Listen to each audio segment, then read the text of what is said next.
កាច់បាយស័យទាំង5ជាន់ប្រដាប់គ្រប់គ្រាន់សឹងគ្រប់គ្រឿងជាន់ក្រោមកាច់ជានិទានរឿងកាលព្រះណាយឆោមមើលត្រង់សាសនាសោយរាជសម្បត្តិណាយបរិយរំសម្រានសុខសំទៅតែយេជាមួយសម្ដេចព្រះបំពី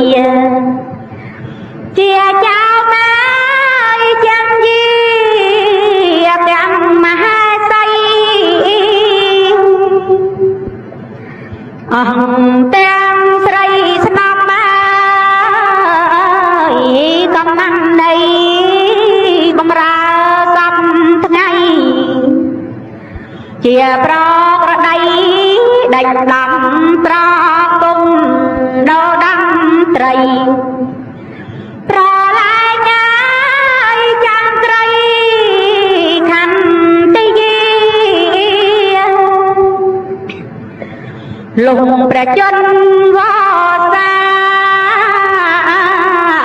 ក៏បានពួន29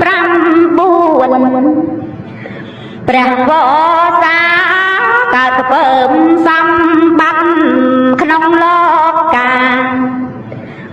ទៅស្ដេចញ៉ាយត្រាចេញសាងព្រឹកត្រង់គង់អាកដបវស្អាតមានឆាន់អាមាតដល់ជាបិទតោងបានទុយសាញ់ដល់ជាប់ចិត្តសាញ់លោណាយដោយរត់អាសូយៀន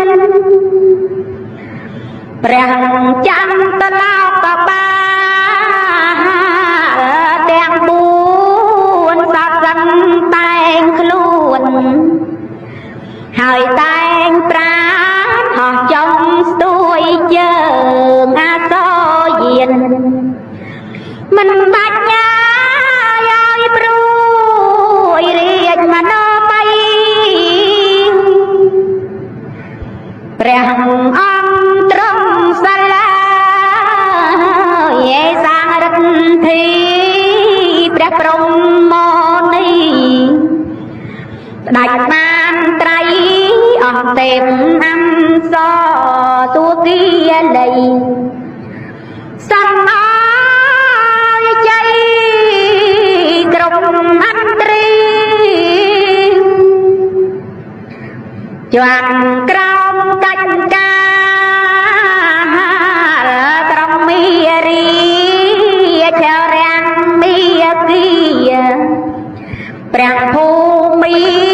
កុំឲ្យព្រះអង្គស្ដេចចលីទៅសាងពីនេះសក្រមក្រឹតព្រះពោធិវង្សមិនត្រង់តាមនៃពាក្យអង្រាមីចៅទុច្ចរិតក្រុងមីកើតណាំអន្តចិត្តហើយកាត់ណាយទុំដិត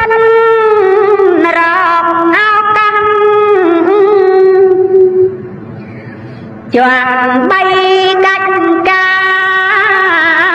រទៅដល់ស្ទឹងអាណោននាងទីប្រាកដច្បាស់ព្រះអង្គចង់ចាំងរៀងកាន់ធំត្រង់ផ្លាណាយគ្រឿងយន្តសរចបាន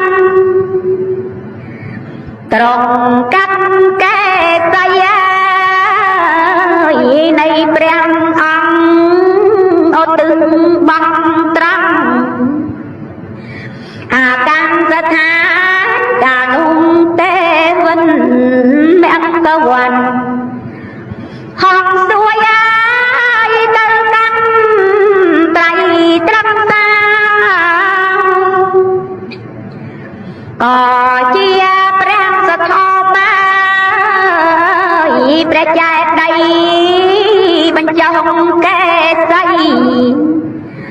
ព្រះសាស្តាមាននាមប្រែកំហង